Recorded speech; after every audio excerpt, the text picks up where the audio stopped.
bringing you the news and information you need from the people making a difference. This is Comcast Newsmakers.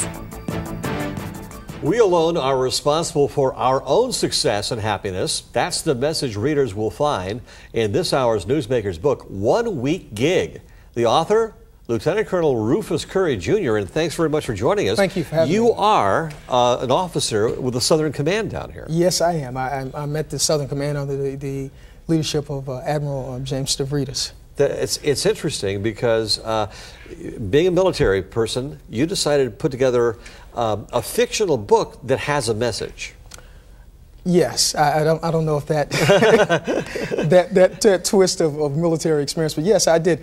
You know, over my travels throughout the years, and I'm 24 years in military service last Saturday. Congratulations. And meeting people from different walks of life, talking to folks and hearing their views on, you know, what a relationship is, what a relationship is not. Yeah. You know, some of them extremely comical, and some of them based in a reality that I could detect.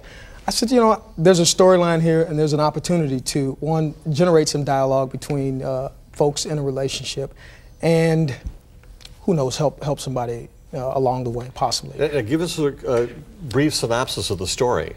Chapman Sweet is a frustrated high school band director who is based in the South Florida area, and he made this manifesto when he graduated from college that he was going to be a recording artist, jazz and R&B. Very good musician. It's Chapman Sweet Jr. and his wife Terry. After 10 years of marriage, no children, he hasn't quite cracked the ceiling. He's a local superstar. She's frustrated with him because, you know, she's not showered in the diamonds and all the great things that he promised her with his stardom. So she's carving her own path and independent of him, and he's frustrated. He's blaming her for his not being successful, and she's blaming him for not having the life that he promised her that he would give her. And the underlying message you're trying to get out with this book is? Well, communication is the key, and your ultimate happiness is on you. The thing that we do is we don't have those conversations up front with the individual, because, I mean, they may have better well off been friends as opposed to husband and wife.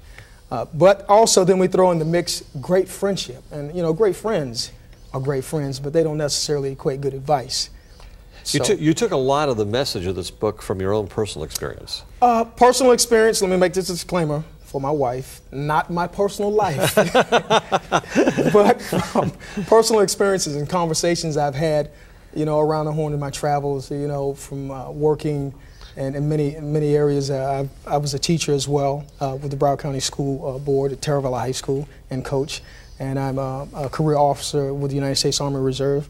And talking to folks, I talk to folks all the time. I'll talk to anybody. And those stories, I've come up with this storyline, which is a fictional storyline that I think is beneficial, interesting, and extremely entertaining. And you're trying to get the message out that people really need to take action. In your estimation, what is that one factor that holds people back?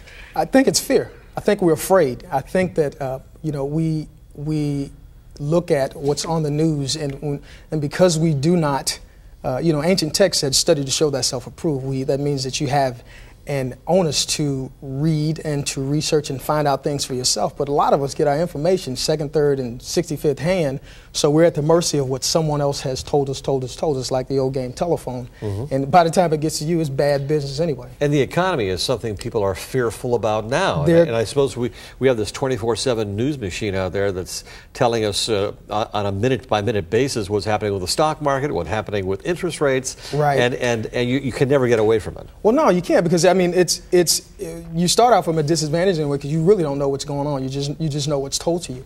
But even to quote, you said the individual who said that I refuse to participate in this reported oncoming recession. Right. And I agree. You know, the fear traps us. Each of us, you know, I participate in a group with two young ladies every morning, and we speak to each other for approximately 30 minutes as we're traveling to work. And that is my mastermind group, which is an idea that Andrew Carnegie put forth in the book Think and Grow Rich by Napoleon Hill, and we bolster each other in the fight through the fear. All right, well, thanks. This hour's newsmaker, Rufus Curry, Jr., discussing his new book, 1 Week Gig. I'm Spiro Canton. Thanks for joining us. Thank you. The preceding has been a presentation of Comcast Newsmakers. And now, back to CNN Headline News.